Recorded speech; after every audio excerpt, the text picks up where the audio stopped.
लक्ष्मीनाथ समारंभा नाथयामुनमध्यमाम् अस्मदाचार्यपर्यन्ताम् वन्दे गुरुपरम्परा। कृष्ण त्वदीयपदपङ्कजपञ्जरान्ते अद्यैव मे विशतु मानसराजहंसः। प्राणप्रयाणसमये कफवातपीतैः कण्ठावरोधनविधौ स्मरणं कुतस्ते।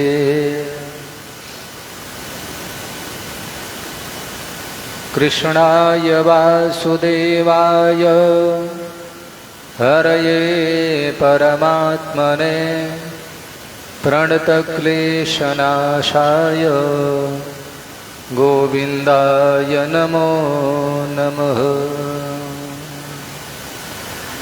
यो लीलालासंलग्नो गतो लोलोऽपि लोलताम् तं लीलावपुषं बालं वन्दे लीलार्थसिन्धये। काषायं यज्ञसूत्रं शुचिवपुषि तथा चोर्ध्वपुण्ड्रं च भाले यस्यास्ते दक्षहस्ते कलिकुमतिगिरीन्द्रेन्द्रवज्रं त्रिदण्डम् संसाराग्निप्रशान्ते भृतजलममलं दारुपात्रं पवित्रं श्रीविश्वगसेनसूरेः पदकमलयुगं श्रेयशेषं स्रजामि। बोले सद्गुरुदेव भगवान की। श्रीमन्नारायण नारायण नारायण श्रीमन्नारायण नारायण नारायण श्रीमन्नारायण। लक्ष्मी नारायण नारायण नारायण लक्ष्मी नारायण नारायण। श्रीमन्नारायण श्रीमन्नारायण श्रीमन्नारायण श्रीमन्नारायण श्रीमन्नारायण नारायण नारायण श्रीमन्।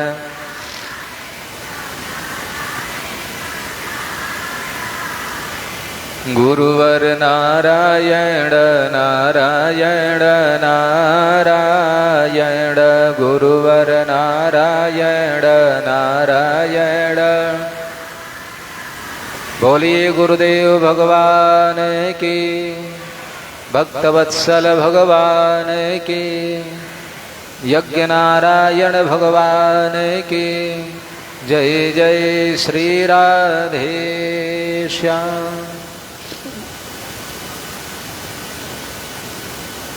परम मंगलमय परात्पर अखिलेश्वर अखिल कोटि ब्रह्मांड नायक अकारण करुणा मरुड़ाले सर्वेश्वर सर्वांतर्यामी ब्रजजन चंदन नंदन वसुदेव नंदन भगवान श्री वासुदेव के भांगमयी विग्रह श्रीमद्भागवत महापुराण परमाराध्य हृदय आराध प्रातः स्मरणीय पूज्य श्री गुरुदेव भगवान के श्री युगल चरण कमलों में प्रणिपात नमन वंदन करते हुए श्रद्धा भाव भक्ति से बैठ करके भगवत कथा का रस स्वादन कर रहे समस्त क्षेत्र से दूर दराज गांव से आसपास के गांव से पधारे हुए भगवत चरणानुरागी धर्मानुरागी सज्जन वृंद श्रद्धामयी वात्सलमयी देवियों उपस्थित विद्वत वृंद संत वृंद वैष्णव वृंद, भक्त वृंद, परम संत श्री स्वामी विजय राघव जी महाराज, आइए चल रहा संहिता के माध्यम से कल हम सभी लोगों जो है भगवत कृपा के फलस्वरूप महाराज परीक्षित को जो श्राप मिला है, उस श्राप को भी परीक्षित ने परमात्मा का अनुग्रह माना है और ऐसा कह करके अपने पुत्र जन्मेजय को राज लेकर के राज गादी पर बैठा करके, सिंहासन पर बैठा करके इरावती से बोले कि देवी अब मैं चला प्रभु शरण में चल रहा हूं। और ऐसा कह करके महाराज ने सब कुछ थोड़ी देर में परित्याग कर दिया। जैसे वहां पर जाते हैं, अभी तक इस महापुरुष ने प्रायश्चित कर रहे हैं, हमसे हो गई, एक पाप हो गया, अपराध हो गया, संत के गले में मैंने सर्प डाल दिया। अब जब तक संत भगवान कृपा नहीं करेंगे तब तक मैं इस हाथ से कुछ स्वीकार नहीं करूंगा, मैं जलपान भी नहीं करूंगा। और कह करके गंगा के तट पर आए हैं। लोगों को पता चला कि महाराज परीक्षित को श्राप मिला है। लोग बड़े दुखित हुए और स्वयं परीक्षित के पास गए हैं। एक बात याद रखिएगा, त्याग में वो बल होता है, त्याग में वो सामर्थ्य होता है। त्यागी के पीछे तो सारी दुनिया हो जाती है। और राजा तो वैसे भी राजा थे परीक्षित, और उसमें भी त्याग। एक बात याद रखना, त्याग भी परमात्मा की कृपा से हो पाता है। हम लाख प्रयास कर लें, संभव नहीं। यदि जिसके जीवन में त्याग है, तपस्या है, तो ईश्वर की ही कृपा है। वरना त्याग जीवन में आ जाए, तप जीवन में आ जाए, ये कोई साधारण बात नहीं। जीवन में ज्ञान हो जाए, वैराग्य हो जाए, भक्ति आ जाए, ये बिना परमात्मा की अनुग्रह कृपा के बिना संभव हो ही नहीं सकता है। इसलिए आज सहर्ष एकदम आनंद पूर्वक जो है घर का परित्याग किया और आकर बैठे। तत्रोपजगमोर भुवनम पुनाना महानुभावा मुनयः सशिष्या प्रायेण तीर्थाभिमगापदेशैः स्वयं हि तीर्थानि पुनन्ति सन्तः। और संतों को जैसे ही पता चला महाराज, वहां पर बड़े बड़े महानुभाव, बड़े बड़े संत जो हैं, ऋषि जो हैं, बड़े बड़े अमलात्मा, विमलात्मा, शुद्धात्मा, दिव्यात्मा, महात्मा जो है राजा परीक्षित के पास आ रहे हैं। मुनयः शिष्या, मुनि लोग आए और साथ में शिष्यों को लेकर के आए। तो बात याद रखिएगा, स्वयं ही तीर्थानि पुनन्ति सन्तः। तीर्थों को भी तीर्थ किसी ने बनाया है वो संतों का देन है। कृष्ण सूतपा नंद और वसुदेव, यशोदा और नंद तपस्या नहीं किए रहते तो परमात्मा का साक्षात्कार कैसे होता। यदि भगवान भक्त भक्ति नहीं किए रहते, भगवान की साधना आराधना नहीं किए रहते, तो वहां पर भगवान आते कैसे। तो आज जो है वो अवध हो या मथुरा हो या वृंदावन हो या नैमिषारण्य हो या पुष्कर हो, जहां भी हम लोग जाते हैं, तीर्थों को किसी ने तीर्थ बनाया है तो संतों का देन है। दो तीर्थ होते हैं, याद रखना। संत जहां बैठकर भजन करते हैं वो जगह भी तीर्थ से कम नहीं होता है। दूसरी बात, तीर्थ तो तीर्थ होता ही, तीर्थ में सेवन करने से, तीर्थ सेवन करने से, तीर्थ में जाकर दर्शन करने से पाप क्षीण होते हैं। तीर्थ क्षेत्र जो है स्थायी तीर्थ होते हैं। लेकिन संसार में चलते फिरते एक तीर्थ होते हैं, और कौन तीर्थ है? संत लोग हैं। संत इस धरा पृथ्वी का चलता फिरता तीर्थ होता है। तीर्थ से कम संत को नहीं मानना चाहिए। आज जो है स्वयं बड़ी बड़ी अत्रि वशिष्ठ च्यवन भरद्वाज आदि आदि सब चल कर आए, और किसके पास? जो स्वयं ही तीर्थानि पुनन्ति सन्तः। और एक बात और है यहाँ पर कि हम तीर्थों में जाते हैं अपने पाप धोने के लिए, हम तीर्थों में जाते हैं पाप को दूर करने के लिए, लेकिन संतों का चरण रज तीर्थ तक पहुंच जाते हैं तो तीर्थ भी पवित्र हो जाते हैं। तीर्थों को भी कलमश पाप को धोने का सामर्थ्य है किसी के पास, तो संतों के चरण रज में है याद। ऐसे संत लोग स्वयं चल कर आते हैं। स्वयं ही तीर्थानि पुनन्ति सन्तः। हमारे एक संत ऐसे हैं, गंगा स्नान करने जाते थे तो गंगा जी स्वयं चलकर ऊपर चलकर 9 सीढ़ी आ जाती थी। हाँ? स्नान करने जा रहे हो, स्वयं गंगा जी आ गया, वो संत स्नान करके वापस गया, फिर गंगा जी नीचे चली जाती थी। लेकिन हम लोग जब जाते हैं तो पाप धोने के लिए जाते हैं, संत जब आते हैं तो गंगा भी पवित्र हो जाती है।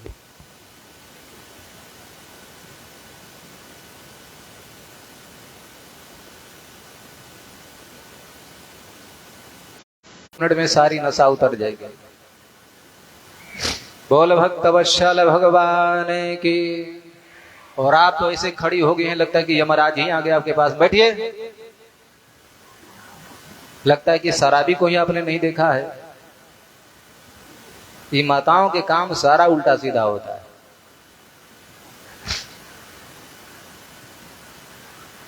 अब प्रशंसा का कर दिए बुझा तक ये लोग, अरे पीछे बैठे तो शांति व्यवस्था, आदमी ही नहीं दिखे क्या आप लोग? हाँ? तमाशा देखने में आगे रहती हैं सब। बोलो गोविंद भगवान के। इस प्रकार का कोई भी व्यक्ति हो, उसको एकदम पंडाल से बाहर रखना है। उसको तो पंडाल में घुसने ही नहीं देना चाहिए, पता नहीं कहां से आके बैठ गया है। हाँ? श्रीमन्नारायण नारायण नारायण श्रीमन्नारायण। लक्ष्मी नारायण नारायण नारायण लक्ष्मी। बोलिए लक्ष्मी नारायण भगवान की। तो ये करते हम लोग जब तीर्थ में जाते हैं, तीर्थ क्षेत्र में जाते हैं, तो अपने पापों को प्रायश्चित करने के लिए जाते हैं, पाप धुलने के लिए जाते हैं। उन संतों का चरण रज का प्रभाव तो देखो। ये तीर्थ क्षेत्र में चले जाते हैं, वो तीर्थ क्षेत्र भी पवित्र हो जाते हैं। ऐसे जो चलते फिरते सोते उठते बोलते चालते सुनते बोलते हुए जो तीर्थ होते हैं वो संत होते हैं। स्वयं संत आज जो है परीक्षित के पास चलकर आए। एक बात याद रखना, आपके दरवाजे पर आपके सगे संबंधी लोग जरूर आया करते हैं। अरे पाहुन आएंगे, जीज आएंगे, साला आएगा, समधी आएंगे, और पता नहीं भाई भतीजे भांजा नाती पोते सभी लोग आते हैं। लेकिन वो कितने भाग्यशाली लोग होंगे। गांव में तो सैकड़ों घर पड़े रहते हैं, याद रखना। हजारों लोगों की बस्ती होती है। याद रखना, संतों का संसर्ग, संत सानिध्य, और संत सबके दरवाजे पर नहीं जाते हैं। याद रखना, पूरे गांव के लोग रहते हैं। ये उसी में कोई भाग्यवान भाग्यशाली होते हैं जहां पर संत कृपा करके उन गृहस्थ के घर पर पहुंचते हैं। और जिस गृहस्थ के घर पर संत पहुंच जाते हैं, वो गृहस्थ का घर घर नहीं, वो साक्षात मंदिर के समान हो जाता है, तीर्थ रूप हो जाता है। परमात्मा से प्रार्थना करोगे, हे प्रभु कभी कभी अपने भक्तों को भी भेज दिया करो। लेकिन क्या बताई जाए, भूल चूक से कोई भक्त आ भी जाते हैं तो फिर लगता है कि पता नहीं कहां से भार पड़ गया। जिसको सेवा करनी है, सेवा देनी है, यदि कोई आ गया भगवान भेज ही दिए, तो फिर वहां पर मेरी श्रद्धा नहीं बन पाती है। लेकिन ये बात सच है, संत पता है सुत तारा अरु लक्ष्मी पाप इनके भी होए, लेकिन संत समागम हरि कथा तुलसी दुर्लभ दोए। संतों का समागम, संतों का दर्शन सबके लिए संभव नहीं, सुलभ नहीं, याद रखना। और आज यदि आए हैं तो बहुत बड़ी कृपा की, याद रखना। तो भगवान से कहो कि हे, अच्छी बात याद रखना, परमात्मा कृपा करने वाला है, परमात्मा पर कृपा किए हैं या करने वाले हैं, इसका पहचान क्या है? इसका एक ही पहचान है, यह यदि आपके जीवन में संत निकट है, याद रखिएगा। कोई संत आपको याद करने लगे तो गांठ बांध लेना, अब अगली कड़ी जो होगी वो भगवान वाली होगी। अभी तक संत याद कर रहे थे, लेकिन संत के बाद में कोई आपको याद करने वाला होगा तो होगा भगवंत, भगवान याद करेंगे। बिना संत को याद किए भगवंत किसी को याद करता ही नहीं है। भगवान किसी को अपनाए हैं, भगवान कृपा किए हैं किसी के ऊपर में, तो पहले संत ने कृपा किया है। बिना संत कृपा के भगवान कृपा नहीं कर पाते हैं। अब मोहि भा भरोसा हनुमंता, बिनु हरि कृपा मिले नहीं संता। अब हमको पूर्ण विश्वास है हनुमान जी महाराज के, भगवान श्री राम ने कृपा किया है। राम जी कृपा नहीं करते तो हनुमान जी आप नहीं आते।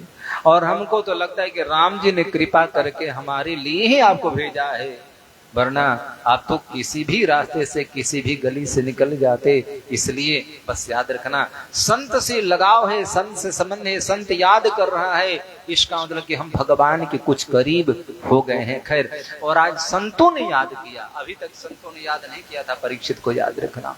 लेकिन आज एक संत नहीं, कुछ ऐसे पुण्यात्मा लोग हुआ करते हैं, वो किसी भी पंथ के संत हुआ करते हैं। वो उस नगर में जाते हैं, गांव में जाते हैं, तो उसकी चर्चा जरूर करते हैं, भाई फलाने शर्मा, फलाने तिवारी, फलाने सिंह बड़े धर्मात्मा व्यक्ति हों, और तो सबकी सेवा करते हैं। विहंगम योग वाले आ जाए, राधा स्वामी वाले आ जाए, गायत्री परिवार, कोई भी संत आ जाए, संत वेशधारी है, उसकी सेवा करते होंगे, इससे कोई मतलब नहीं। और मैं तो कई बार कहता हूं, संतों की जाति नहीं होती, याद रखना।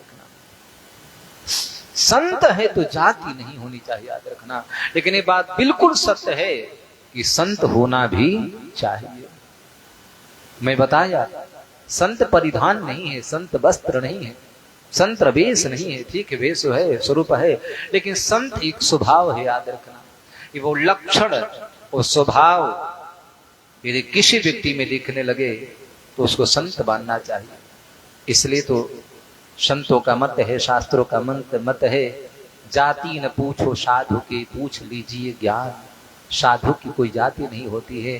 4 मिले 64 खिले, 20 रहे कर जोर, हरिजन से हरिजन मिले, 7 करोड़। मैत्रेय जी ब्राह्मण है, अब विदुर जी दासी पुत्र है, याद रखना। अब विदुर के मन में संदेह है कि संत मैत्रेय हमसे मिलेंगे कि नहीं मिलेंगे, शायद भगवान का दिया हुआ ज्ञान हमको देंगे कि नहीं देंगे, हम उस लायक हैं कि नहीं, मेरी में पात्रता हो कि नहीं है। संत मैत्रेय ब्राह्मण है ना जी, पता नहीं, ये मन में विचार आ रहा है।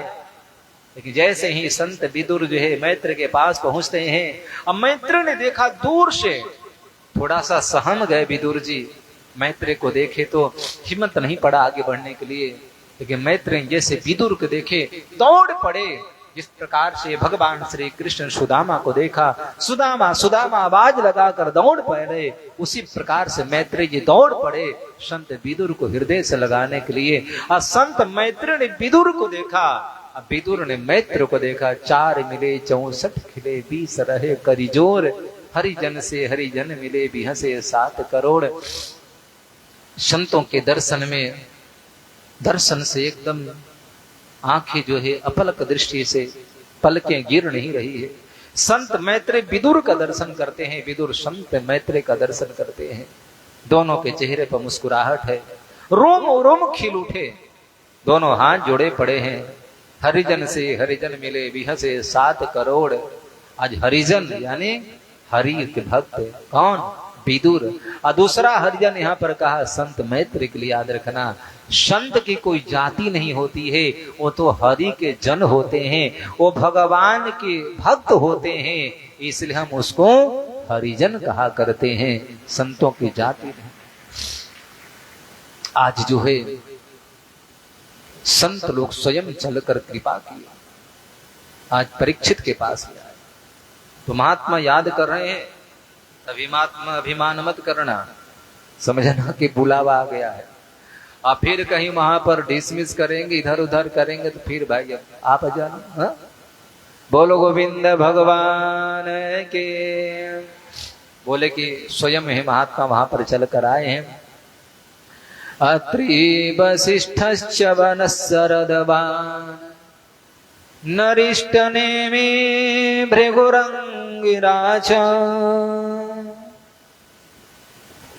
पराशरो गाहिसुतोऽथ राम ओ तत्थ इन्द्र प्रममेधमबाहो मेधातिथिर्देवल अर्ष्टिविष्णु भरद्वाजो गौतम पीपलादः।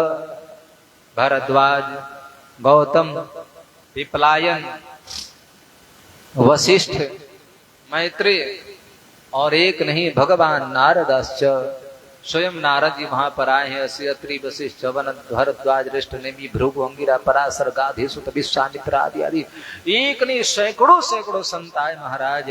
और जैसे संत आए तो क्या क्या राजा तत्शीर्षा वदंती, राजा खड़े होकर के सबको प्रणाम किया।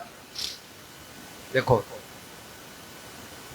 संत जो है भगवान के दूसरे रूप होते हैं। और मैं कई बार कहा कि हम किसी व्यक्ति विशेष को प्रणाम नहीं करते। मस्तक पर लगा हुआ ऊर्ध्व पुंड्र जो होता है, देखो बहुत से लोग तिलक लगाने में शर्माते हैं, तिलक नहीं लगाते हैं, ये गलत बात है। जिस प्रकार से देखो तो वर्दी होती है ना, और वर्दी के ऊपर में वो बिहार पुलिस लिखा हुआ रहता है स्टील से, जिसको बिल्ला कहते हैं आप लोग, UP police, Bihar police, Jharkhand police लिखा हुआ रहता है। वर्दी के ऊपर में लगा हुआ बिल्ला जो होता है, और उसको चोरों ने देख लिया कि पुलिस वालों की गाड़ी आई है, साहब दरोगा जी आए हैं, थाना प्रभारी आए हैं, सिपाही जी आए हैं, तो सायरन की आवाज, गाड़ी की हारन की आवाज सुनते ही चोर पलायन भाग जाते हैं। और कहीं सिपाही गाड़ी से निकल गए बाहर तो फिर पता चला तुरंत चोर दुबक जाते हैं। हालांकि पुलिस वालों ने पकड़ा नहीं है, देखने मात्र से भय हो जाता है, अरे पुलिस की गाड़ी है, पता नहीं क्या करेंगे ये वो, और तुरंत जो चोर दुबक जाते हैं। ऐसे ही याद रखना, लोग कुछ लोग बेचारे शर्म की वजह से, दुनियादारी की वजह से लोग अपने माथे में तिलक लगाने से डरा करते हैं। एक बात याद रखना, जैसे चोर जो है पुलिस को देख करके भाग जाते हैं, चूहा जो है बिल्ली को देखकर जब भाग जाती है, उसी प्रकार से जिन वैष्णव लोगों के मस्तक पर, जिन मनुष्य मात्र के माथे पर ऊर्ध्व पुंड तिलक लगा हुआ रहता है, ऐसे मनुष्य को देख करके यमराज के दूत देखते ही डर से भाग जाते हैं, उसके पास नहीं जाते। सबके पास आएंगे, लेकिन जिसके मस्तक में तिलक लगा पड़ा है उसके पास यमराज के दूत नहीं जाते हैं। बोले फिर कौन आता है? बोले भगवत दूत आते हैं, भगवान के सेवक आकर के उसको लेकर के जाते हैं, याद रखना। और एक बात और है, यदि अपराध किया है, गलती किया है, गलती करता है, तो उसके लिए सजा भी यमराज के दूत नहीं देते हैं, भगवत दूत दिया करते हैं, भगवान के पार्षद में उसको दंडित किया करते हैं। तो कहने का भाव मेरा यह है कि मैंने संत वेश देखा, संत परिधान देखा, मस्तक में तिलक लगे हुए देखे, बस दे करके प्रणाम कर लिया। कुछ मिल तो सकता है, घट तो नहीं सकता है। और आज स्वयं जो है राजा परीक्षित जो है बड़े प्रसन्न हुए। नानार्य से प्राण समेता राजा शीर्षा बदंते। नाना ऋषियों के आए हुए देख करके राजा परीक्षित खड़े होकर स्वयं प्रणाम किए और क्या कहा। राजा राजोवाच अहो वयम धन्यमता नृपाणाम महत्तमानुग्रहणीयशीला राज्ञां कुलं ब्राह्मण पाद शौचाद दुरान् विशिष्टं बत कर्म गर्यम तस्यैव मेघस्य परावरेशो व्यासक्त चित्तस्य गृहे सभीक्षणम् निर्वेदमूलो द्विजशापरूपो न यत्र प्रसक्तो भयमासु धत्ते। अहो वयम धन्य मता नृपाणाम। राजा परीक्षित ने गदगद हो गए, प्रणाम किए। धन्य हो महाराज, आप लोगों के चरणों में बार बार वंदन करता हूं। मैं कितने भाग्यशाली हूं। हम आज अपने भाग्य की सराहना करें तो कम पड़ जाएगा। आज हमारे पूर्वज भी, हमारे जो है जो जा चुके हैं पितर लोग भी देख करके बड़े धन्य होते होंगे। आज तक मैंने ये देखा है, गृहस्थों को देखा हूं, राजाओं को देखा हूं कि चल करके संत के दरवाजे पर जाकर माथा टेकते हैं। हमने देखा है लोगों को, बड़े बड़े राजाओं को कि संत दरवाजे पर जाते हैं। लेकिन मैं कितना भाग्यशाली हूं कि आप लोग कृपा किए हैं महाराज। महत्तमानुग्रहणीयशीला, आप लोगों ने कितनी बड़ी कृपा है कि कृपा की हमारे ऊपर में। अच्छा, किसी ने कहा कि अरे परीक्षित, तुम्हें कृपा कह रहे हो? हम लोग तुम्हारे पास आए हैं कुछ प्रयास करने के लिए, बचाने के लिए। अरे मैंने सुना कि ब्राह्मण के पुत्र, समय के पुत्र श्रृंगी ने श्राप दे दिया है। श्रृंगी के श्राप की वजह से आज के 7वें दिन तुमको मरना है। तो मेरे को लगा कि चलो भाई, हम अपने राजा परीक्षित से मिलते हुए चले। आप जैसा धर्मनिष्ठ राजा, धार्मिक राजा और कौन हो सकता है। ये अच्छा नहीं किया। तो देखो परीक्षित ने क्या कहा। महाराज एक बात कहूं, ये ब्राह्मण पुत्र ने, ऋषि पुत्र ने हमको श्राप नहीं दिया है, ये तो आशीर्वाद दिया है महाराज। कौन कहता है कि ये ऋषि पुत्र ने श्राप दिया है? नहीं नहीं, वो तो आशीर्वाद दिया है महाराज। और आशीर्वाद नहीं तो और क्या है। एक बात याद रखना, कभी ऐसा होता है क्या कि श्राप के बदले में कोई किसी को दर्शन दे दे? सच में यही है, ऋषि पुत्र ने श्राप दिया रहता है। यदि ऋषि हमको श्राप दिए रहते, महात्मा जी श्राप दिए रहते, तो आज दूसरा महात्मा हमारे पास नहीं आता। याद रखना, आज संत हमारे पास आए हैं, इसका मतलब कि ऋषि पुत्र ने श्राप नहीं, हमको तो वरदान दिया है। एक संत के श्राप से सैकड़ों संत दर्शन देने आए हैं। गिरिजा संत समागम समन लाभ कछुआन। परीक्षित ने कहा, गोस्वामी जी महाराज बोले कि संसार में संतों का दर्शन हो जाए, संत जिन पर कृपा कर दे, उससे बड़ी बात क्या हो सकती है। इसलिए महाराज ये श्राप नहीं, ये तो आशीर्वाद है। आप कृपा किए। संतों ने कहा कि तुम भला ही कहो, मैं कैसे कह दूं। तब परीक्षित ने कहा कि एक बात पूछो प्रभु, अच्छा आप लोग इतने उम्र वाले हैं, काफी जीवन के लंबे अनुभव हैं, क्या आज तक आपने किसी के दरवाजे पर गए हैं? बोले कि ऐसे तो मौका प्राप्त नहीं हुआ है, सौभाग्य नहीं प्राप्त हुआ है। अच्छा कोई बुलाया है तो? बोले बुलाए हैं तो हम जरूर गए हैं। अच्छा एक बात बताऊं, क्या बिना बुलाए कभी गए हैं? संतों ने कहा कि बिना बुलाए नहीं गए हैं। परीक्षित ने कहा कि अच्छा ये बताओ, बिना बुला मैं आपको बुलाया हूं क्या? बोले कि नहीं, बुलाए तो नहीं है। अच्छा बिना बुलाए एक संत आ जाए, 2 संत आ जाए, 5 संत आ जाए, मैं मान सकता हूं महाराज, लेकिन सैकड़ों संत चल करके आए हैं, ये श्राप का परिणाम नहीं है, ये ऋषि के आशीर्वाद का परिणाम है। हमको तो आशीर्वाद दिया है कि आप सरीखे संत हमारे पास स्वयं चल कर आए हैं। इसलिए इस श्राप ये सुन करके संतों का हृदय गदगद हो गया। अरे परीक्षित, मैं क्या बताऊं, यही तो तुम्हारी भावनाओं ने हम संतों के हृदय को जीत लिया है।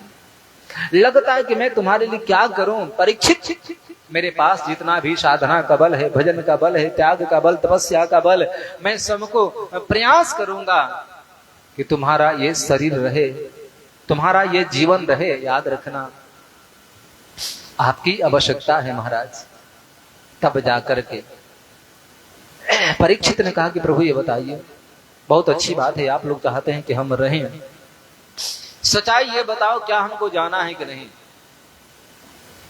क्या मैं सदा के लिए आया हूं? क्या आप कृपा करेंगे तो 2, 4, 5, 10, 20, 25, 30, 50 साल बाद भी तो मरना है। ऐसा तो नहीं कि अब आप कृपा कर दें, बचाने का प्रयास करते हम अजर अमर हो जाएं। यदि ऐसा है तो फिर हमको सदा के लिए बचा दें, मैं मरूं नहीं महाराज। और फिर रही बात मरने की बात है, तो इससे बढ़िया मौका नहीं मिलेगा। आज ऋषि पुत्र ने जो श्राप दिया है, जिस श्राप के परिणाम से सैकड़ों संत हमारे पास खड़े हैं महाराज, इससे बढ़िया मृत्यु कब आएगी याद रखिएगा। इसलिए यदि अवसर ये ठीक है महाराज, तो मुक्ति का साधन बता। इससे बस मैं ज्यादा दिन रहना भी नहीं चाहता हूं, और मैं बार बार कहता हूं एक ही उपाय है, हम मृत्यु को थोड़ा सा समय बढ़ा सकते हैं, 10-20 साल के टाल सकते हैं, लेकिन मृत्यु को हम समाप्त नहीं कर सकते। मरना तो है ही है। कृष्ण ने कह दिया कि मृत्यु वही प्राणी नाम ध्रुव, अर्जुन मरना पड़ेगा।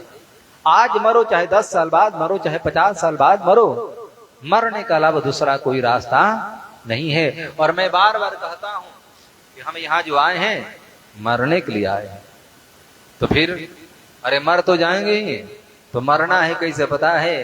अब की बार ऐसे मरना है, अब की बार कुछ ऐसा कुछ करके मरना है ताकि दोबारा हमको मरना नहीं पड़े। ये मरण ऐसा हो कि फिर हमको दोबारा मरना नहीं पड़े। यानी अंतिम जन्म और अंतिम मरण, यही भगवान मनुष्य को एक बार मौका प्रदान करते हैं। और अब की बार यदि ढंग से नहीं मरा तो फिर 84 लाख योनि में जाकर बार बार मरना ही पड़ेगा। परीक्षित महाराज बोले कि प्रभु इससे बढ़िया सुंदर मौका भी मिल सकता है। संतों से बोले कि प्रभु मुक्ति का साधन क्या है, भगवान कैसे मिलेंगे, आप कृपा करें, आप तो संत जानते हैं, बस इतना कृपा करो। इतना कहना हुआ संत लोगों ने। परीक्षित ने कहा कि भगवान कैसे मिलेंगे, बस ये बताओ, हमको तो केवल ठाकुर जी चाहिए, केवल भगवान चाहिए प्रभु। और आप लोग नहीं दिशा दिखाएंगे, आप लोग नहीं मार्ग बताएंगे, तो फिर कौन बता सकता है? कृपा करें। सबसे पूछा 7 दिन में भगवान से मिलने का साधन क्या है, कोई बता सकता है? कोई नहीं बताया। किसी ने कहा कि यज्ञ करो, जप करो, तप करो, पूजा करो, पाठ करो, अनुष्ठान करो, ये करो, वो करो। पूछे परीक्षित ने कि 7 दिन में भगवान मिल जाएंगे, 7 दिन में मुक्ति हो जाएगी, तो किसी ने कह नहीं पाया कि हाँ 7 दिन में तुम्हारी मुक्ति हो जाएगी। कोई नहीं कह पाया। परिणाम जानते हैं, फल स्वरूप ये हुआ, राजा परीक्षित दुखित हो गए, भगवान को याद करने लगे, हे नारायण आपके अलावा दूसरा कोई नहीं बचा सकता है, आप ही कृपा करें। और मन में जैसे विचार किए, संत लोग मूक पड़े हुए हैं, मौन पड़े हुए हैं, और उसी प्रकार से उसी समय जो है शुकाचार्य महाराज के मन में विचार आया, इस महापुरुष ने जन्म होने के बाद में माता पिता का परित्याग कर दिया था, परित्याग करके जंगल में चले गए थे, और जंगल में जाकर के भगवान नाम का स्मरण कर रहे थे, समाधि से भगवान के ध्यान कर रहे थे। आज उनके मन में प्रेरणा जा गई, चलो ना चलते हैं। बोले कहाँ? बोले परीक्षित के पास है, याद रखना। और स्वयं शुकाचार्य महाराज बिना बुलाए आज जो है कंदरा से निकल करके ध्यान में परीक्षित आए, और चल दिया महात्मा कमंडल उठा करके परीक्षित की ओर। और यहाँ पर जैसे ही आते हैं, नगर वासियों ने देखा, शुकाचार्य को दूर से नमन किया, यथोचित पुष्प आदि से, माला वगैरह से सुस्वागत करते हैं, जलपान आदि सेवा किए। आगे ठीक शुकाचार्य महाराज जहाँ पर हजारों संत बैठे थे, उसी सभा में चल करके आए। बोल श्री सुखदेव जी महाराज की, तत्राद्भवद भगवान व्यास पुत्रो यद्रेच्छयागामटमानो नपेक्षः अलक्षलिंगो निजलाभतुष्टो वृतेश्च बालैरवधूतवेषः। तत्राभवद भगवान व्यास पुत्रः। भागवतकार लिखते हैं कि व्यास नंदन श्री सुखदेव जी तत्राभवद भगवान अभवत, भगवान नारायण ही मानो वहां जो है सुखदेव के रूप में आ गए। मैं कई बार कहा हूं, ना जाने किस रूप में नारायण मिल जाए। याद रखना, यज्ञानुष्ठान में, यज्ञीय कार्यक्रम में परमात्मा किस भेष में आ जाए ये कोई कह नहीं सकता है। याद रखना, इसलिए जो मिले उसी की सेवा करना हमारा धर्म है। नहीं तो पता चला कि हम जिसको असंत माने थे वो संत की सेवा से वंचित रह गए।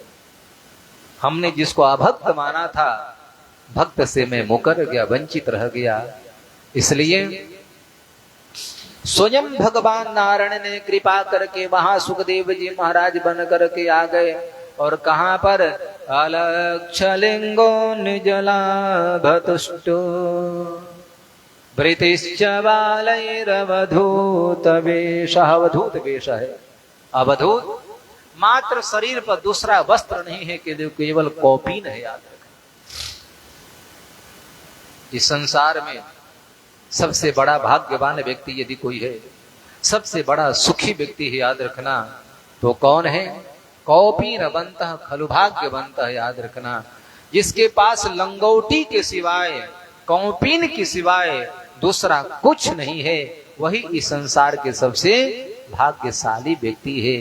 भागवत के दूसरे स्कंध में लिखा, चीराणि किम न पति न संति दिशन्ति भिक्षा नैवांघ्रिपः परिभृतः सरितोपि शुष्यन् रुद्धा गुहा किमिजतो वतनोपि सन्नान कस्मात् भजन्ति कवयो धन दुर्मदान्धम्। एक बात याद रखना, हम अपने जीवन में धनिकों का सम्मान करें, पैसे वालों को आदर सत्कार करना चाहिए, क्योंकि वो पैसे का योगदान नहीं देंगे तो भाई यज्ञ नहीं होने वाला है। यज्ञ में बहुत बड़ा योगदान होता है तो उनका होता है, वो अध्यक्ष हो सकते हैं, उपाध्यक्ष, कोषाध्यक्ष, संरक्षक आदि आदि, और फिर आम जनता, ग्रामीण जनता, क्षेत्रीय जनता जिसका योगदान है। लेकिन कारस्तु तब आती है घर बार छोड़ने के बाद भी। मैंने बहुत लोगों को देखा है, ऐसे महात्मा तो सबका सम्मान करते हैं, आदर करते हैं, लेकिन सम्मान एक बात अलग की बात रह गई। लेकिन बहुत सारे ऐसे लोग होते हैं केवल चाटुकारिता करते रहते हैं, केवल पैसे के पीछे चाटुकारिता करते रहते हैं। एक बात याद रखना, पूरी दुनिया की व्यवस्था चलाने वाला परमात्मा है, भगवान की जो इच्छा होती है वही होता है। लेकिन घर बार छोड़ने के बाद में, माता पिता को छोड़ने के बाद में, सब कुछ छोड़ने के बाद में, कस्मात् भजन्ति कवयो धन दुर्मदान्धम्। भगवान के भजन को छोड़ करके और कुछ लोग तो धनिकों को ही भजन करते रहते हैं, उनके दिल में केवल वही बैठे रहते हैं। अरे जरा सोचो, जब सब कुछ छोड़ दिया तो कितनी बढ़िया बात।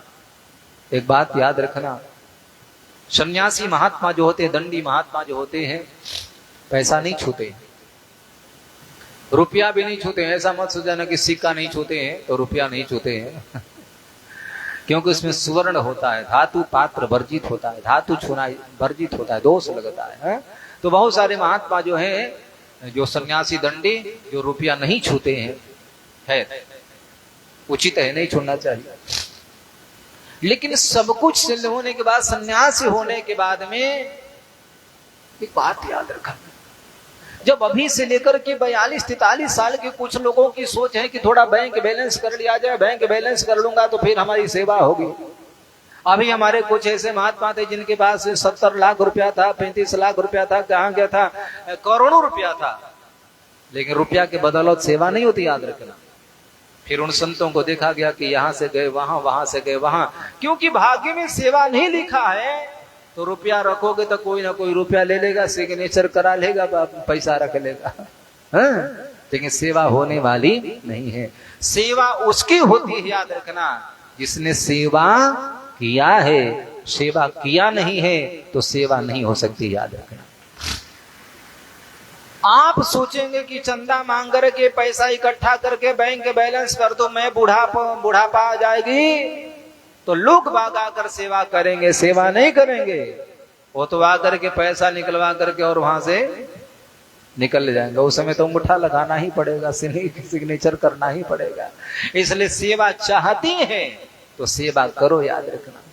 इसलिए संतों के लिए कहा गया है, अरे वस्त्र की आवश्यकता क्या है। हम लोग अपने वस्त्र खरीदते नहीं है, लोग दे जाते हैं इकट्ठे, एक साल के लिए दे जाते हैं 4 चौक कपड़ा। एक साल में कितना बार पहनेंगे आदमी, हाँ? तो पूरा लगभग साल पार हो ही जाता है। कोई कंबल दे दिया, कोई चादर दे दिया, कोई कुछ दे दिया। तो बोले कि चीराण किन्न पथि नसंती, अरे जीवन ही तो यापन करना है। हमने कई गुदड़िया बाबा को देखा हूं, वो किसी से कपड़ा नहीं मांगते, याद रखना। कपड़ा जहां पर मिला है मार्ग में उठाएंगे और उसी को धो पिच करके साफ करके सुई से सिल करके उसी से अपना शरीर ढक लेते हैं, याद रखना। कैसे विलक्षण संत होंगे, याद रखना। तो जीवन यापन करने के लिए, ठंडी बरसात से बचने के लिए क्या मार्ग में चिथड़े नहीं पड़े हैं क्या? नहीं मांघ्रिपः परिभृतः सरितोऽपि शुष्यन्। रही बात पानी पीने की, तो क्या नदियां सूख गई हैं क्या? नदियां में जल आज भी प्रवाहित हो रही है। और रहा बात भोजन का, तो फिर वृक्ष फल देना बंद कर दिए हैं क्या? वृक्ष फल आज भी देते रहे हैं। तो खाने के लिए परमात्मा ने फल दिया है, कंद मूल दिया है, याद रखना। और पीने के लिए भगवान ने जल दिया है। और तीसरी बात यह है कि शरीर को निर्वहन करने की, ठंडी बरसात से ढकने के लिए मार्ग में चिथड़े पड़े हैं। और रहने की बात यह है, देखो यदि यश कीर्ति बढ़ाना हो उसकी बात अलग है, भजन करने के लिए फिर उसकी आवश्यकता नहीं है। क्या किया पता है? संतों का मत है कि भाई रहने के लिए कंदराएं बहुत पड़ी हुई है। अरे एक झोपड़ी डाल दोगे, याद रखना, एक झोपड़ी 3 साल चलेगी। एक झोपड़ी का खर्चा 2-3 हजार रुपया आएगा, इससे ज्यादा तो नहीं आएगा। तो 3 साल में एक झोपड़ी एक चल जाती है आराम से। तो फिर रहने के लिए गुफाएं हैं, खाने के लिए फल है, पानी पीने के लिए नदियां हैं, और शरीर को ढकने के लिए मार्ग में चिथड़े कपड़े पड़े हैं। फिर भी पता नहीं कस्मात भजन्ति कवयो धन दुर्मदान्धं। घर बार छोड़ करके, सब कुछ परित्याग करके लोग पता नहीं क्यों चाटुकारिता करते हैं। सुखदेव जी एक ऐसे संत हैं, याद रखना, वो जीवन में परमात्मा के अलावा किसी को भापे नहीं, याद रखना। दुनिया का सबसे छोटा व्यक्ति हो सकता है, होता है, वो संत ही है। तो क्या है, मांगने को उम्मीद है तो उससे बड़ा छोटा नहीं हो सकता है। अब बात यह है कि एक अपने लिए मांगते हैं, एक परमार्थ के कारण साधु हुआ शरीर। एक परमार्थ के लिए मांगते हैं तो अपने लिए नहीं मांगना चाहिए। परमार्थ करना है, भगवान का मंदिर बनाना है या फिर यज्ञ करना है, तो उसके लिए तो भगवान के लिए मांग रहे हैं, उसमें दोष भी नहीं लग रहा है। आज शुकाचार्य महाराज स्वयं चल करके आए, अलक्षलिंगो निजलाभतुष्टो वृतिश्च बालैर्वधूतवेशः। एक बात याद रखना, संत पर कोई धूल फेंकता है, संत को कोई पुष्प देता है, संत की कोई सेवा करता है, वो अनंत गुना, 1000 गुना होकर मिलता है। मैंने कई लोगों को देखा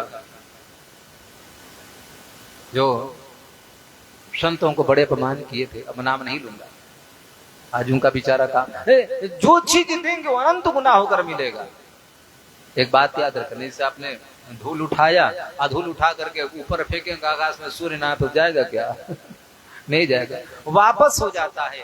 उसी प्रकार से हम संतों को जो चीजें देते हैं, सम्मान दे, पद दे, प्रतिष्ठा दे, रुपया दे, धूल दे, गाली दे, जो कुछ देंगे वो हमको 1000 गुना हो करके संत वापस कर देते हैं। संत जानते हैं कैसे होते हैं।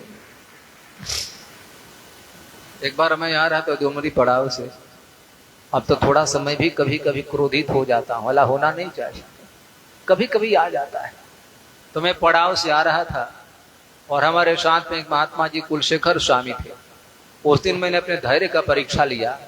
पड़ाव से चला, आप लोग गए होंगे आश्रम में, और वहीं से एक शराबी हमारे पीछे लग गया वो लगा उल्टा सीधा बोलते गया। मन में विचार कोई बात नहीं। तो कुलशेखर स्वामी आगे बढ़कर सोचे कि मारिए इसको महाराज। बोले छोड़ो भाई, देखो क्या, कोई बात नहीं कर। और चलते चलते चलते वहां रेलवे क्रॉसिंग है, पुलिया है, उसको पार किए। अब पार करके उसको पार, वो पीछे लगा पड़ा है। हमने कहा कि जा भले आदमी, तुम अपना काम करो, अब कौन शराबियों से लगे। हमको लगा कि इसके पास ग्रह इसके मंडरा रहे हैं, तो ठीक है, कोई ना कोई ग्रह उसका उतारिए देगा। लेकिन उसने हमारे हाथ नहीं छोड़ा, वरना फिर वो साथ में महात्मा लोग थे, उसकी बढ़िया से पूजा पाठ कर देते। और सही में पड़ाव से चला चलते रेलवे क्रॉसिंग किया, एक शिवालय है, शिवालय के पास पहुंच नहीं पाया। जैसे ही पहुंचा वहां पर महाराज, और बगल में एक व्यक्ति और निकल गया, पैदल भी जा रहा था पान वगैरह खा करके, और हमारे पीछा छोड़ के उसके पीछा लग गया। अब पीछे लगने लगे, हम लोग थोड़ा धीरे हो गए, अब उनसे उलझ गया। और जैसे उलझा महाराज तो परिणाम जानते हैं। अब वो आव न देखा न ताव, तुरंत जो है दे तबड़ाक 10 मिनट में ले देकर उनको बराबर कर दिया। हमने कहा कुलशेखर स्वामी से, देखे 10 मिनट भी नहीं हुआ, जितना दिया था उससे 1000 गुना इसको वापस मिल गया। देखना, हम संतों को जो देते हैं, सुनते एक बार संत जा रहे थे और पीछे से कुछ लोग गाली बक रहे थे, दे रहा था गाली। संत चलते जा रहा था, मुस्कुरा रहा था, और वो गाली देता जा रहा है, चला जा रहा है, पीछे लगा पड़ा है। संत हंस रहा है। किसी ने कहा, सज्जन व्यक्ति, अरे महाराज सुन नहीं रहे, तो कब से तुमको गाली दे रहा है? बोले कौन? बोले कि ये दे रहा है। संत ने कहा कि भले आदमी, ये हमको कहाँ गाली दे रहा है? बोले महाराज आप ही को दे रहा, आपका नाम लेकर दे रहा है। संत ने कहा कि इसका गाली मैं ले ही नहीं रहा हूं, एक गाली दे रहे मैं सुन ही नहीं रहा हूं, इसकी गाली मैं ले ही नहीं रहा हूं। बोले कि फिर? तो बोले कि जो गाली दे रहा है, इसको गाली को स्वीकार करूंगा तब तो हमको लगेगा, मैं स्वीकार ही नहीं कर रहा हूं तो ये गाली इसके पास वापस ही तो चली जाएगी। याद रखना, तो संत जो चीज वापस नहीं देते हैं वो फिर वापस आप ही के पास जाएगा, हमारे पास थोड़ी आएगा। तो बात ये कि जो देंगे हमको वही चीज मिलता है। सुखदेव जी महाराज जो है बेचारे, कुछ पीछे से बच्चे धूल फेंक रहे थे। याद रखना, संतो है, याद रखना। अमानित्व मदम्भित्व महिंसाम क्षांतिरांजवम, एतत् ज्ञानमति प्रोक्त गीताकार भगवान श्री कृष्ण कहते कि ज्ञानी का ये लक्षण होता है। कई लक्षणों का यहाँ वर्णन किया गया है। मानापमान योस्तुल्य, मान में भी सम रहे, अपमान में भी सम रहे। प्रशंसा कोई करे तो भी एकदम मस्त रहे, कोई बुराई करे, गाली देकर चले जाए तो भी सुखी रहे। यदि ये लक्षण आ गए हैं तो समझना चाहिए कि अब हम संत के लाइन में प्रवेश किए हैं, संत बने नहीं है, संत के श्रेणियों में अब हमारी गिनती हो सकती है। और ये नहीं है तो थोड़ी सी अपरिपक्वता है। बच्चे पीछे से लगे रहे थे, सुखदेव जी को फर्क नहीं पड़ा। याद रखना, इसलिए तो गीता के 15वें अध्याय में भगवान श्री कृष्ण बोले, गच्छन्तमीढ़ा पदमभ्ययं तथा अर्जुन, वही व्यक्ति मेरे धाम को जाता है, निर्माण मोहा जितसंग दोषा अध्यात्म नित्या विनिवृत्त कामा। निर्माण मोहा, जिनके न मान का कदर है, न मोह की आवश्यकता है, मान मोह से परे हो गया है, इसलिए चलो कोई बात नहीं। और ऐसे सुखदेव जी महाराज यहाँ पर आते हैं और जैसे लोगों ने देखा बड़े आनंदित हुए। सुखदेव जी आए, तम दृष्टि वर्षम सुकुमार पाद करोरुबाहुं सकपोल गात्रम चारवायताक्षो न सतुल्य कर्णसु ब्रुवाननं कम्बुजजात कंठम दिगंबरं वक्त्रविकीर्ण केशम प्रलम्ब बाहुं समरोत भामं श्यामं सदा पीच्य वयोंग्य लक्ष्म्या स्त्रीणां मनोज्ञं रुचिरस्मितेन। बोले कि सुखदेव जी जब उस समय आ रहे थे तो कितने साल के थे? बोले 16 साल के थे। सुखदेव जी 16 साल के थे। और यहाँ भागवतकार लिखते कि तुम दृष्टि वर्षम सुकुमार पाद, 16 साल के थे, लेकिन क्या लिखा, तुम द्विअष्टि वर्षम, 8 साल के हैं। कैसे? 8 साल के हैं। द्विअष्टि वर्षम, तो द्विअष्टि मतलब ये 8 दूनी, तो 8 दूनी 16, द्विअष्टि वर्षम 8 8 16, तो 8 दूनी के 16 साल हो गया। तो बोले कि 16 इस डायरेक्ट क्यों नहीं कहा कि द्विअष्टि वर्षम कह दिया? बोले इसलिए नहीं कहा कि 16 साल के जो बच्चे होते हैं वो अवगुणी हो जाते हैं। 16 साल के बच्चों में काम वासना आ जाती है।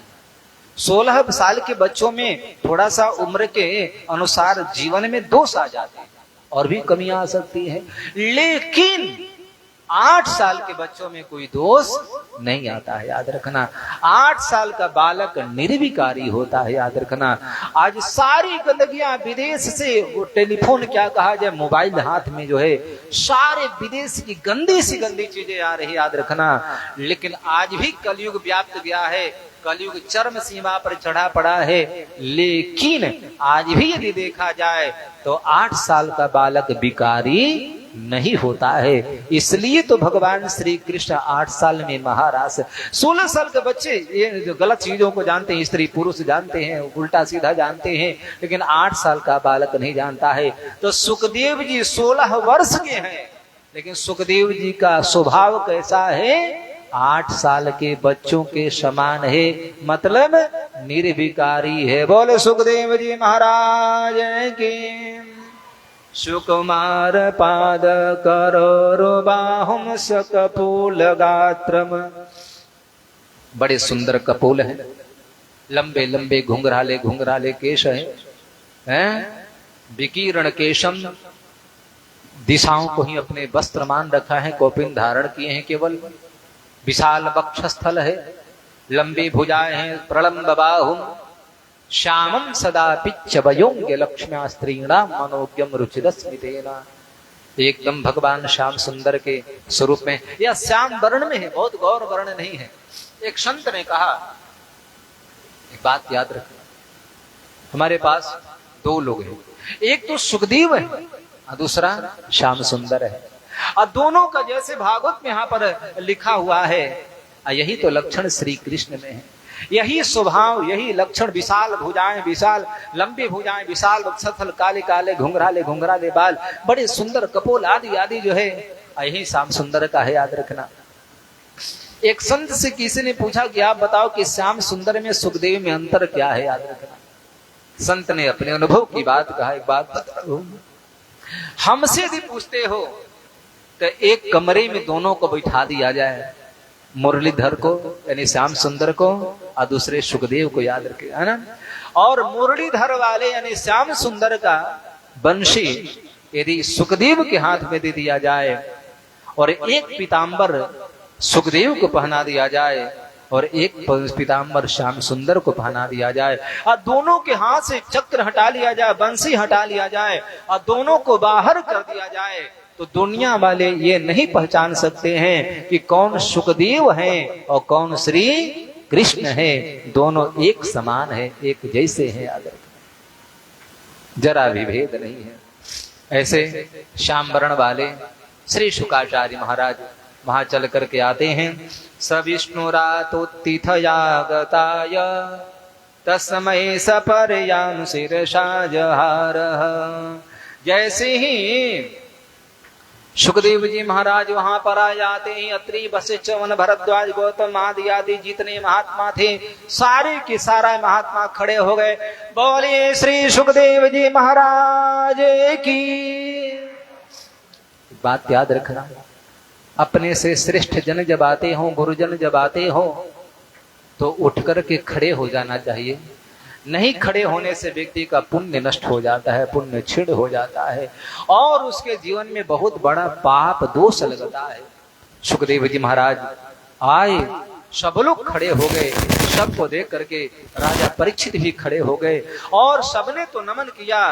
परीक्षित जी महाराज प्रणाम किया। उरसा शिरसा वाचा मनसा चक्षुषा तथा पद्भ्याम कराभ्याम जानोभ्याम प्रणामोष्टांगमुच्यते। सर्वस्व परित्याग करके सुखदेव जी महाराज को राजा परीक्षित ने प्रणाम किया और समझ गया कि नहीं नहीं ये आया नहीं है, इनके पास फुर्सत कहाँ है कि जो आ जाए, ये आए नहीं हैं, इनको तो किसी ने भेजा है।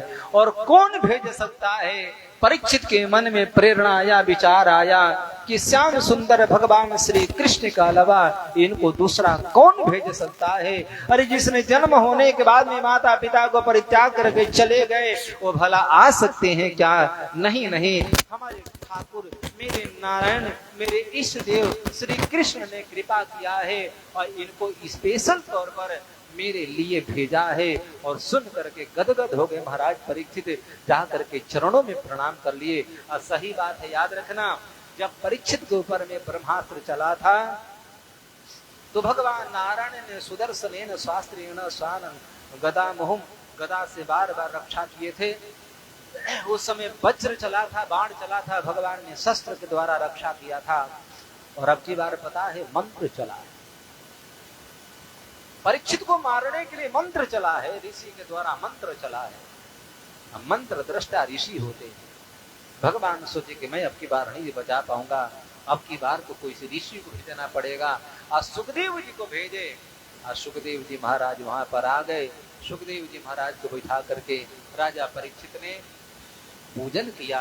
अब पूजन करने के बाद में कहा, अहो वद्य वयम ब्रह्मन सतसेव्या छत्र बंधवः कृपया तिथिरूपेण भवद्भिस्तीर्थका कृता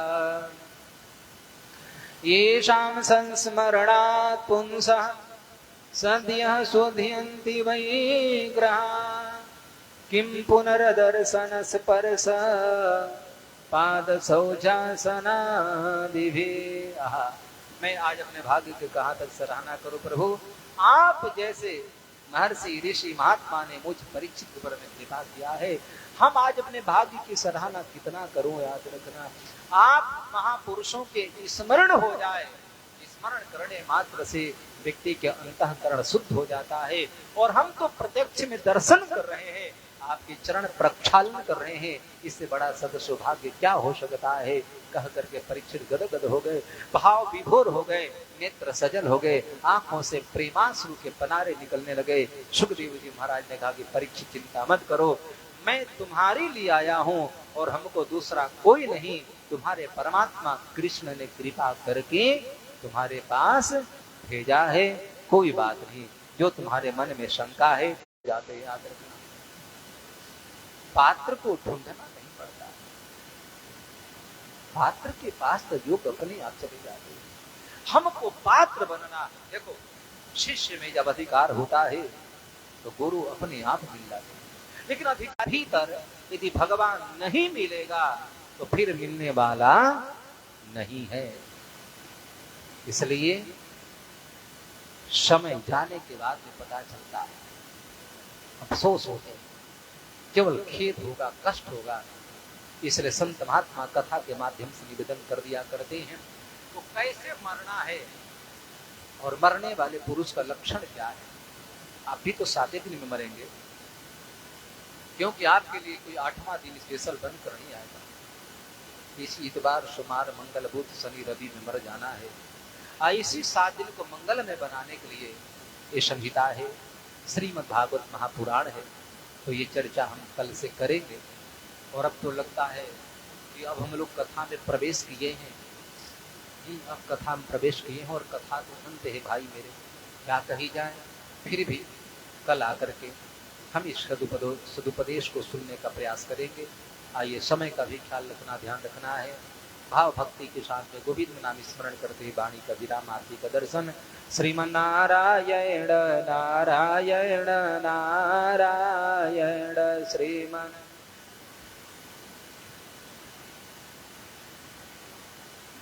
लक्ष्मी नारायण नारायण नारायण लक्ष्मी।